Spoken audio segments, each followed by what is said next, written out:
একজন মহান পণ্ডিত, শিক্ষক, অর্থনীতিবিদ ও রাজনৈতিক কৌশলবিদকে ভরা সভায় অপমান করা হয়েছিল। তিনি ছিলেন তক্ষশিলা বিশ্ববিদ্যালয়ের আচার্য। ওনার লেখা অর্থশাস্ত্র আজও প্রাচীন ভারতের শ্রেষ্ঠ গ্রন্থ হিসেবে মানা হয়। আমি এতক্ষণ যার সম্বন্ধে কথা বলছিলাম তিনি হলেন পণ্ডিত চাণক্য। ওনাকে অপমান করেছিলেন নন্দ রাজা।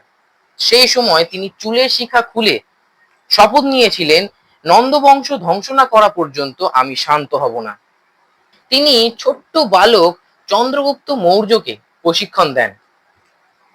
বছরের পর বছর পরিকল্পনা, কৌশল ও যুদ্ধের মাধ্যমে শেষ পর্যন্ত নন্দ বংশের ধ্বংস হয় এবং তারপরেই জন্ম নেয় মৌর্য সাম্রাজ্য।